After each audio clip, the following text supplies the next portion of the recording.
El salón está en silencio, un silencio tan denso que se puede escuchar el latido del corazón de cada persona presente. La niña está de pie frente a la mesa del comedor, con su vestido manchado de tierra del jardín, el cabello despeinado cayendo sobre sus hombros delgados. Sus rodillas sucias aún conservan las marcas de haber estado arrodillada durante horas limpiando los pisos. Pero sus ojos brillan con una claridad que nadie había visto antes. En su mano sostiene un sobre amarillento. Su madrastra, elegante con su vestido de seda verde, palidece como si hubiera visto un fantasma.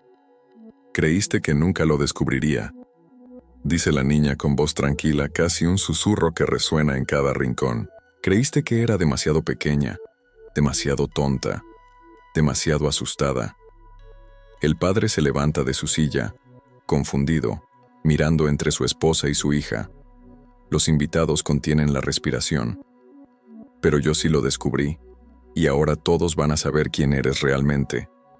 La madrastra abre la boca, pero no sale ningún sonido. Pausa. Pero para entender este momento, debemos regresar al principio, a los días grises donde todo comenzó a desmoronarse.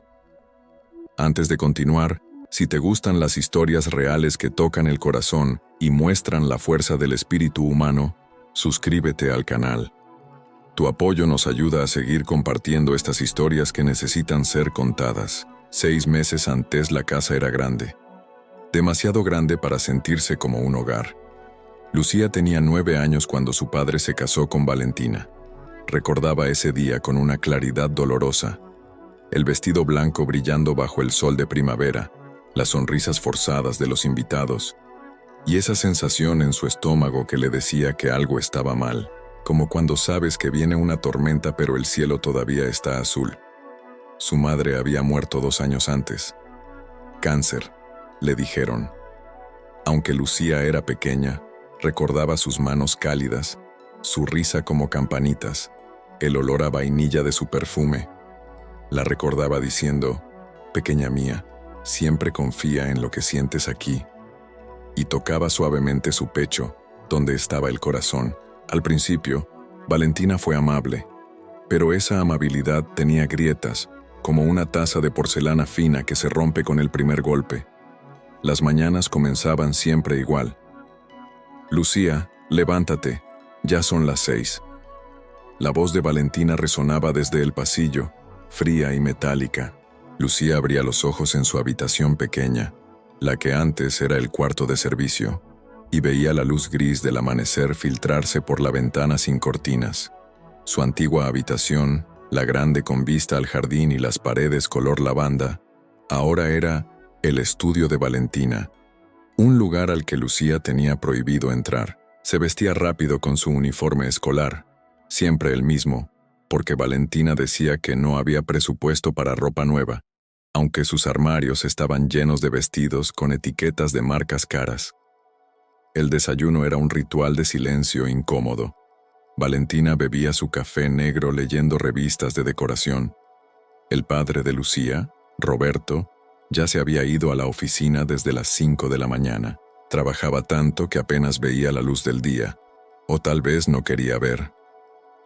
«Hoy vas a limpiar el baño después de la escuela», decía Valentina sin levantar la vista. «Y quiero que pases la aspiradora en toda la planta baja. Ayer dejaste polvo en las esquinas». Lucía asentía.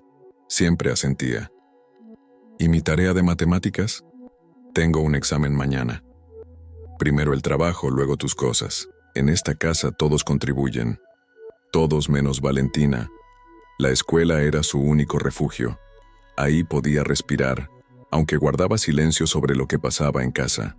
Sus compañeros notaban que siempre traía el mismo suéter raído, que su lonchera contenía solo un sándwich simple, mientras otros niños tenían comidas elaboradas. La señorita Ramírez, su maestra, a veces le preguntaba si todo estaba bien en casa. «Sí, señorita, todo bien». Mentir se había vuelto tan natural como respirar. Por las tardes, al volver de la escuela, la casa grande y vacía la esperaba como una cueva fría. Valentina solía estar recostada en el sofá de la sala, viendo telenovelas o hablando por teléfono con sus amigas sobre spa, restaurantes caros y lo difícil que era vivir con la niña. «Es que no entiendes, Carolina», decía Valentina al teléfono mientras Lucía pasaba frente a ella cargando la cubeta y los trapos de limpieza. «Es una carga. Roberto no tiene tiempo, yo tengo que cargar con todo. La niña es rara. Me mira de una forma extraña, como si supiera algo». Lucía escuchaba todo mientras tallaba el piso de mosaico blanco con sus manos pequeñas, las rodillas dobladas sobre el suelo frío. El agua con cloro le quemaba la piel, pero no decía nada. Observaba cada palabra, cada gesto, Las noches eran peores. Roberto llegaba tarde, exhausto, con los ojos hundidos y la corbata aflojada. Valentina lo recibía con besos y quejas, que Lucía no había hecho bien las tareas domésticas, que era desobediente, que necesitaba más disciplina. «Tal vez necesita más amor», murmuraba Roberto una noche, pero su voz sonaba tan cansada que las palabras se perdieron en el aire. «Amor es enseñarle responsabilidad», respondía Valentina con firmeza. «Tú estás muy ocupado para entender cómo educar a una niña». Lucía cenaba sola en la cocina mientras ellos comían en el comedor principal. Podía escuchar sus conversaciones amortiguadas, las risas falsas de Valentina, los silencios pesados de su padre. A veces, muy tarde en la noche, Lucía sacaba de debajo de su colchón la única foto que tenía de su madre. Era pequeña, arrugada en las esquinas por tanto tocarla. Su madre sonreía con los ojos entrecerrados por el sol, con Lucía de bebé en sus brazos. «¿Qué harías tú, mami?», susurraba en la oscuridad. Pero los muertos no responden, o al menos, no con palabras. El descubrimiento fue un martes por la tarde, un día que parecía igual a todos los demás, hasta que dejó de serlo. Valentina había salido apurada a una cita en el salón de belleza, dejando una estela de perfume dulzón y caro en el aire. Lucía estaba en la sala, sacudiendo los muebles como le habían ordenado, cuando vio el teléfono de Valentina sobre la mesa de centro. Nunca lo dejaba. Era como una extensión de su cuerpo, siempre en su mano, siempre protegido con contraseña, siempre fuera del alcance de miradas indiscretas. Pero ahí estaba, desbloqueado, la pantalla aún encendida mostrando una conversación de WhatsApp. Lucía miró hacia la puerta. Silencio. Valentina no volvería en al menos 2 horas. Su corazón comenzó a latir fuerte, como un tambor de guerra en su pecho pequeño. Sabía que no debía hacerlo. Sabía que era invasión de privacidad, que su padre siempre decía que había que respetar las cosas de los demás. Pero algo más fuerte la impulsaba. Esa voz interior que su madre le había enseñado a escuchar. Confía en lo que sientes. Con manos temblorosas tomó el teléfono. La conversación era con alguien llamado M, sin foto de perfil. «Valentina, ya casi está listo. El abogado dice que si algo le pasa a Roberto, yo heredo todo automáticamente. La niña no tiene nada a su nombre. M, ¿y si el viejo despierta? ¿Si sospecha algo?» «Valentina, no va a sospechar. Está tan sumergido en el trabajo que no ve ni a su hija. En unos meses, cuando todo esté firmado, podemos acelerar las cosas». M.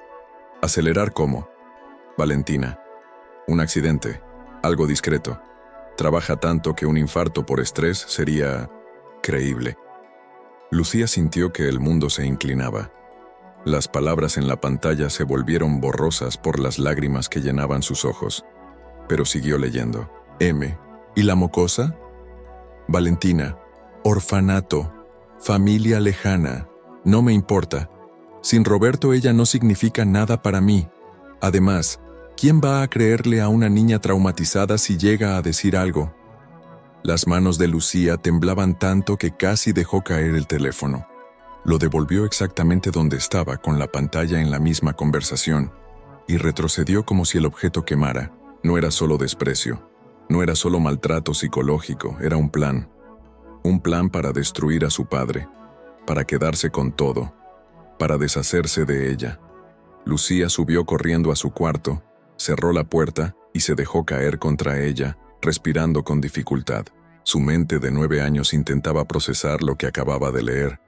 pero era demasiado, demasiado oscuro, demasiado real. Lloró hasta que no le quedaron más lágrimas. Pero entonces, algo cambió dentro de ella, como una chispa que prende fuego a papel seco. No podía contarle a su padre. Valentina lo tenía manipulado, cansado, ciego. No iba a creerle a una niña por encima de su esposa perfecta y elegante. No podía ir a la policía. No tenía pruebas. Solo la palabra de una niña contra una mujer adulta respetada en la comunidad. Tenía que ser inteligente, más inteligente que Valentina. Tenía que esperar, observar, recolectar pruebas. Esa noche, Lucía no cenó. Se quedó en su cuarto con una libreta vieja y comenzó a escribir. Fechas, conversaciones que había escuchado, detalles extraños que antes no le habían parecido importantes. La guerra silenciosa acababa de comenzar. Los días siguientes, Lucía se convirtió en un fantasma, más callada de lo usual, más obediente, más invisible. Pero sus ojos observaban todo. Notó que Valentina salía 3 veces por semana a clases de yoga, pero volvía sin una gota de sudor y con olor a colonia de hombre. Notó que escondía documentos en el estudio que antes era su habitación, dentro de un cajón con llave en el escritorio de caoba. Notó que su padre había comenzado a tomar medicamentos nuevos para la presión arterial, pastillas que Valentina le daba personalmente cada mañana con un vaso de agua. Una tarde, mientras Valentina estaba en la ducha, Lucía entró sigilosamente al estudio. Había aprendido que la llave del cajón estaba escondida dentro de un libro falso en la estantería. Con manos expertas para su edad, abrió el cajón. Documentos. Muchos documentos. Un testamento nuevo, firmado por su padre apenas 3 meses atrás, donde Valentina aparecía como única heredera. Una póliza de seguro de vida por 5 millones de pesos. Correos impresos entre Valentina y su abogado discutiendo estrategias legales para minimizar derechos del descendiente menor. Y algo más. Algo que le heló la sangre. Una carpeta con el nombre de su madre. Dentro había registros médicos, pero no los que Lucía conocía. Estos eran diferentes. Un análisis toxicológico de 2 años atrás mostraba niveles anormales de digoxina en la sangre de su madre. El médico había escrito al margen, inconsistente con tratamiento prescrito, requiere investigación. Pero nunca se investigó, porque Valentina era la enfermera particular que cuidaba a su madre en sus últimos días. Valentina, quien le daba sus medicamentos. Valentina, quien estaba ahí cuando murió. Lucía sintió náuseas. Su madre no había muerto solo de cáncer. La habían asesinado. Con manos temblorosas pero determinadas, Lucía tomó fotos de cada documento con una tablet vieja que había encontrado en el garaje. Guardó todo exactamente como estaba y salió del estudio justo a tiempo antes de escuchar la ducha cerrarse. Esa noche, en la oscuridad de su cuarto, Lucía lloró por su madre, pero también juró en silencio que Valentina pagaría, no con venganza ciega, sino con la verdad. El punto de quiebre. Las semanas pasaron como una cuenta regresiva invisible. Lucía continuó su rutina de sumisión perfecta, pero por dentro era un volcán a punto de erupcionar. Guardó cada prueba que pudo recolectar en un sobre escondido dentro de su mochila escolar, el único lugar que Valentina nunca revisaba. Notó que Valentina se estaba impacientando. Las visitas al amante M eran más frecuentes, las discusiones con su padre más tensas. Las pastillas que le daba a Roberto parecían más fuertes. Él se veía más pálido, más cansado, más perdido cada día. «Papá», le dijo Lucía una noche cuando Valentina había salido. «¿Te sientes bien?» Roberto la miró desde el sofá con ojos vidriosos. Intentó sonreír, pero fue una sonrisa cansada, rota. «Solo estoy cansado, pequeña. El trabajo, la vida, a veces es mucho. ¿Las medicinas te ayudan?» Valentina dice que sí. Ella sabe de estas cosas, era enfermera. Era enfermera. Las palabras resonaron en la mente de Lucía como una campana de advertencia. «Papá, comenzó, pero las palabras se atascaron en su garganta. ¿Cómo decirle a tu padre que su esposa lo está envenenando lentamente? ¿Que mató a tu madre? ¿Cómo hacer que te crean cuando eres solo una niña? ¿Qué pasa, hija? Nada. Solo, te quiero. Roberto extendió sus brazos y Lucía corrió hacia él hundiéndose en su abrazo. Olía diferente, químico, enfermo, pero seguía siendo su padre. Yo también te quiero, Lucía. Siento no estar más presente. Siento que todo se esté cayendo a pedazos. No se va a caer, susurró Lucía contra su pecho. Te lo prometo. Esa fue la noche que Lucía decidió acelerar su plan. La oportunidad llegó 2 semanas después. Valentina había organizado una cena. No era una cena cualquiera. Era un evento para impresionar a socios de negocios de Roberto, amigos de la familia, vecinos influyentes. Una manera de mostrar su vida perfecta, su matrimonio feliz, su papel de esposa ejemplar. Lucía ayudó a preparar todo. Puso la mesa con la vajilla fina, limpió cada rincón hasta que brilló, vistió la casa con flores y velas. Valentina supervisaba cada detalle con ojo crítico, como un director de orquesta asegurándose de que cada nota fuera perfecta. «Tú vas a servir la comida», le ordenó Valentina la tarde del evento. «Y luego te quedas en la cocina. No quiero que los invitados te vean más de lo necesario. Tu aspecto es lamentable». Lucía, que vestía su misma ropa gastada mientras Valentina brillaba con un vestido de diseñador, solo asintió. «Como digas». Los invitados comenzaron a llegar al atardecer. Parejas elegantes, hombres de negocios con relojes caros, mujeres con risas estudiadas y copas de vino en la mano. Roberto estaba pálido pero intentaba mantener las apariencias, sonriendo y estrechando manos. La cena transcurrió entre conversaciones triviales y halagos hacia Valentina. Ella recibía cada cumplido con humildad falsa. «Roberto tiene tanta suerte de tenerte», decía la señora Méndez, una vecina cotilla. «Oh, yo soy la afortunada». Aunque criar a Lucía siendo su madrastra ha sido un desafío. Todas las miradas se volvieron hacia Lucía, que servía el postre en silencio. Sintió el peso de esas miradas, algunas compasivas, otras curiosas, otras juzgadoras. «Es una niña difícil», continuó Valentina tomando un sorbo de su vino. «Muy retraída. A veces me preocupa. Roberto trabaja tanto que yo tengo que cargar con toda la responsabilidad». «Debe ser duro», murmuró otra invitada. No terminó la frase. El señor Gómez ya estaba marcando al número de emergencias en su celular.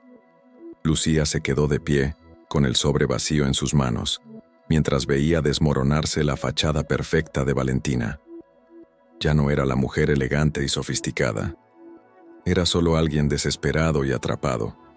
La policía llegó 20 minutos después. La verdad liberada los días siguientes fueron un torbellino de declaraciones, abogados, análisis médicos y titulares de periódico. La historia de la madrastra envenenadora se volvió nacional. Valentina fue arrestada y acusada de homicidio en primer grado, intento de homicidio, fraude y conspiración. El análisis toxicológico de Roberto confirmó niveles peligrosos de digoxina en su sistema. Los médicos dijeron que unas semanas más y habría sido irreversible. Lucía le había salvado la vida. La exhumación del cuerpo de su madre confirmó lo que Lucía ya sabía en su corazón. Había sido asesinada. El caso, que nunca se investigó, fue reabierto. Valentina enfrentaba cadena perpetua. Pero para Lucía, nada de eso importaba tanto como el momento en que su padre, después de días de shock y procesamiento, finalmente la abrazó de verdad. «Lo siento», lloró Roberto, arrodillado frente a ella en la sala vacía de la casa grande. «Lo siento tanto, pequeña. Debí verte, debí escucharte, debí protegerte. No es tu culpa, papá. Si lo es, estaba tan perdido sin tu madre que dejé que otra persona entrara y casi nos destruye. A ti te hizo vivir un infierno y yo estaba ciego». Lucía abrazó a su padre con fuerza. Pero ya pasó. Ya terminó. 3 meses después la casa se sentía diferente ahora. Más pequeña de alguna manera. Aunque nada había cambiado físicamente, tal vez era porque la oscuridad se había ido. Lucía volvió a su antigua habitación, la de paredes lavanda y vista al jardín. Roberto había renunciado a la mitad de sus proyectos de trabajo para estar más presente. Cenaban juntos todas las noches. Hablaban, reían, sanaban. La señorita Ramírez en la escuela notó el cambio. Lucía sonreía más, participaba en clase, tenía amigos. «Te ves más feliz», le dijo un día. «Lo estoy», respondió Lucía simplemente. Una tarde, mientras el sol del atardecer pintaba el cielo de naranjas y rosas, Lucía estaba en el jardín con su padre. Habían plantado un rosal en memoria de su madre, blanco como su vestido de novia, perfumado como su recuerdo. «¿Alguna vez pensaste en vengarte?», preguntó Roberto de repente. «De Valentina, por todo lo que te hizo». Lucía observó el rosal, sus pétalos delicados meciéndose con la brisa. «Al principio, tal vez», admitió. «Cuando descubrí todo, estaba tan enojada. Pero luego me di cuenta de algo». «¿De qué?». «Que la venganza habría sido hacerle lo mismo que ella nos hizo. Mentir, lastimar, destruir». Lucía se volvió para mirar a su padre.